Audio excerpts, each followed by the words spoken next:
台湾인 백점이와 대만의 사위 최세훈입니다. 안녕하세요. 대베이토크 최세훈? 백점입니다. 만약에 도시의 미관 그러면은 여러 외국을 많이 다녀오고 옛날에 런던 네. 계셨잖아요. 이렇게 저렇게 보면서 혹시 한국 서울이 제일 예쁘다고 생각하지 않으세요? 정작 서울에 살았을 땐 그렇게 생각을 못했어요. 이것저것 다녀보니까 네. 서울이 제일 아름다웠구나라는 그런 생각도 하시겠죠? 돌고 돌아 내 집이 제일 좋더라. 물론이죠. 자기 집은 최고고 유럽은 너무너무 잘 정리가 돼 있어요. 네. 그래서 유럽의 거리, 제가 가본 곳은 뭐 그런 곳밖에 없겠지만 너무 아름다웠던 거예요. 그게 참 부러웠어요. 네. 그러면서 또 생각하는 게 아이고 우리 타이페이는 왜 이러지? 이런 생각을 하지 않을 수가 없네요. 네. 우리가 예전에도 얘기했던 것처럼 뭐 이렇게 창살이 이렇게 생겨서 감옥처럼 생겼고 이렇게 막 녹물도 떨어지고 너무너무 안 예쁜 거예요. 네.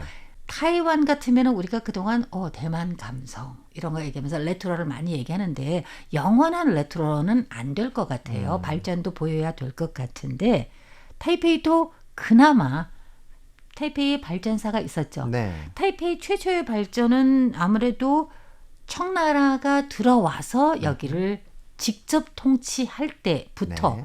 그러고 제일 크게 발전한 건 아무래도 일본이 여기 와가지고 그렇죠. 통치할 때 아예 수도를 그러니까 일본은 여기를 식민지로 생각을 하지만 타이완의 수도를 타이페이로 정했기 때문에 원래는 여기 수도라는 게 없었죠. 왜냐면 이게 하나의 지방이었기 때문에 중국 국민당이 들어오면서 일본 사람이 썼던 굉장히 많은 공관들이 있잖아요. 네. 그대로 유지하면서 썼죠. 네. 그러다가 조금씩 늘려나가거나 그러는데 완전 헐어버린 게 많지는 않았어요. 또 특히 80년대 후반부터 90년대부터는 굉장히 많은 도시 건설이 있었다라는 생각이 드는데 그렇죠. 한국의 도시 건설은 주로 언제부터 했었어요?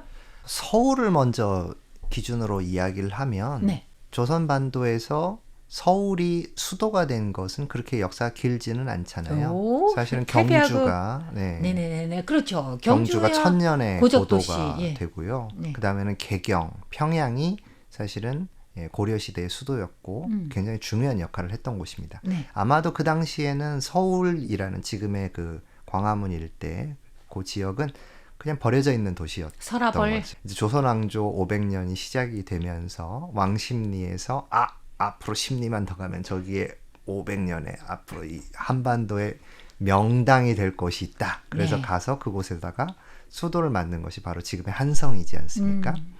그래서 아까 방금 말씀하셨던 것처럼 타이베이에도 사대문이 있는 것처럼 수도 한국에. 서울에도 사대문이 돼서 이렇게 만들어졌고 거기에 경복궁이 만들어진 거죠. 역사는 오래됐지만 정작 제 기능을 한 건 그렇게 오래되진 않습니다. 네. 임진왜란 때 불타버렸기 네네. 때문에 오히려 창덕궁이 훨씬 더 중요한 의미를 가지고 있고 더 많은 왕들이 거쳐간 곳이지요.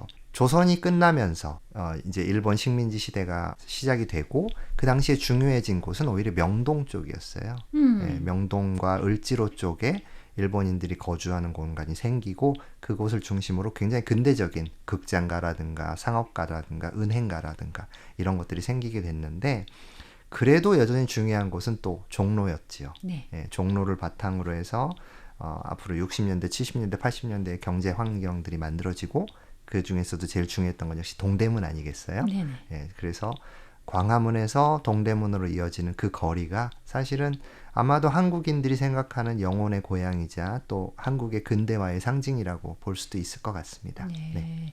타이페이 같으면은 한국인도 타이완에 놀러 오면은 시먼딩 간다고 하잖아요. 네. 그래서 그쪽이 제일 먼저 발달됐다 이렇게 생각을 하는데 시먼딩은 일본 사람이 와서 발전이 된 거고요. 그거 말고 망가 들어보셨죠? 그렇죠. 멍자. 네. 또 하나는 뭐예요? 따다오청. 따다오청. 네. 그래서 멍자하고 따다오청 이 두 곳인데 멍자가 먼저, 따다오청이 두 번째. 둘 다 물가에 있어요. 이제 서쪽으로 본다면 마포를 중심으로 해서 서대문구가 시작이 되는데 사실은 한강을 통해서 어선들이 들어와서 이제 물고기도 팔고 그리고 사람들이 교통을 이용하고 또 인천도 왕래하면서 그렇게 생활을 했었지요. 하지만 일제시대에 들어서 경인선이 부설되면서 인천 제물포에서부터 용산까지 기차가 들어왔습니다. 네네. 그리고 그 바로 옆에 제국 호텔이 만들어졌죠. 제국 호텔은 일본이 만든 아. 근대화의 상징적인 네네네. 곳이었고 네. 또 용산이라는 곳이 이제 그런 공간이었잖아요. 네. 식민지를 통치하는 일본 군이 주둔했던 곳이자 네. 또 동시에 누구나 조선으로 들어오면 일본 호텔인 제국 호텔에서 머물면서 이제 조선을 바라볼 수 있는 그런 곳이었는데 그래서 이제 서울역에서부터 시작을 해서 광화문으로 이어지는 그 공간이 바로 이제 대한민국 정부가 나중에 이어지면서 정부의 주요 공공기관 그리고 대사관들이 머무는 광화문으로 이제 만들어진 거죠. 광화문은 정말 굉장히 상징적인 곳 아닌가요?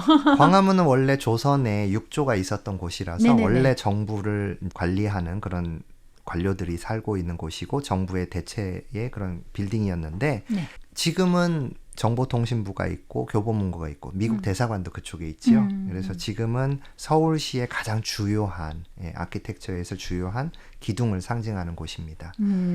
또 그 옆에 보면 물길로 작은 것이 하나가 대한민국의 2000년대를 상징하는 청계천이요? 청계천입니다. 그래서 타이완에서 그 너무 부러워한 네. 새로운 하나의 건축, 새로운 하나의 미화 운동 이렇게 할 수 있죠. 아마도 지금 청년들은 그렇게 생각하지 않겠지만 네. 제가 어렸을 때까지만 해도 서울의 청계천은 굉장히 더럽고 어지러운 공간이었어요. 네. 일단 냄새도 굉장히 안 좋고 그리고 완전히 복개가 되어 있었기 때문에 그 위에는 시장이 있었지요. 네.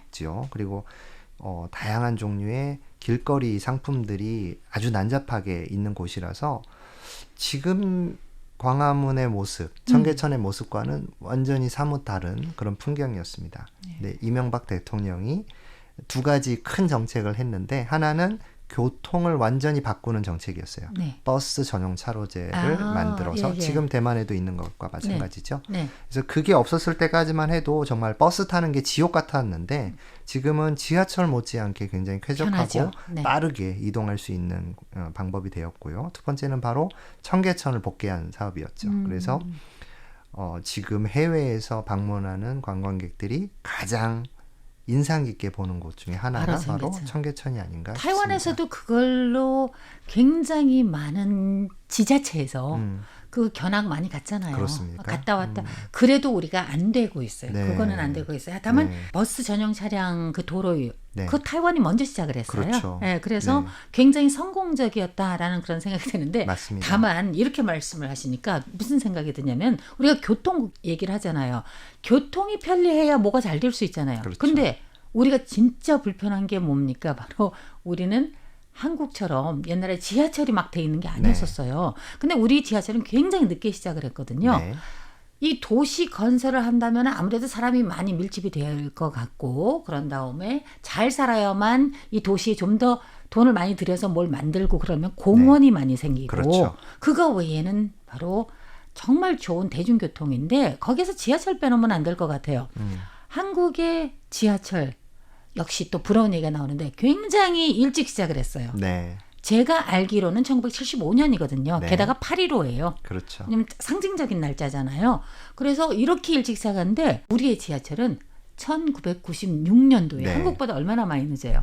사실은 한국의 지하철이 처음 부설됐을 때는 굉장히 말들도 많았고 특히 지하철 2호선이 네. 서울 지하철을 가장 대표하는 곳인데 그때 이제 일본과 협력해서 같이 만들었잖아요. 그래서 그것 때문에도 굉장히 말이 많았습니다. 하지만 지금 이제 시내를 서울 시내를 그 거대한 서울 시내를 관통하는 이 순환선이라고 네. 하잖아요. 네. 이런 순환선이 만들어진 것이 서울시를 발전하는 데서 굉장히 평균적이고 고르게 발전하게 만들어 주었고 사실 타이베이에는 아직 순환선이 없어서 그런 만들고 부분들을 있어요. 일부 개통된 게 있고요. 그렇죠. 완전하지는 않습니다. 네, 그래서 아직도 건설 중? 맞습니다. 그 순환선의 역할이 굉장히 중요하기 때문에 앞으로 좀 기대가 되는 부분입니다. 네. 우리가 또 대중교통으로 와버렸네요. 아니, 하고 싶은 얘기는 항상 많습니다. 네. 오늘은 일단 여기에서 먼저 마쳐야 될 것 같습니다. 우리 교수님 항상 수고 많으신데요. 우리 다음 주에 또 만나죠. 대배도그 여섯 가 마칩니다. 진행해 최세은 백점이었습니다. 여러분 감사합니다. 감사합니다.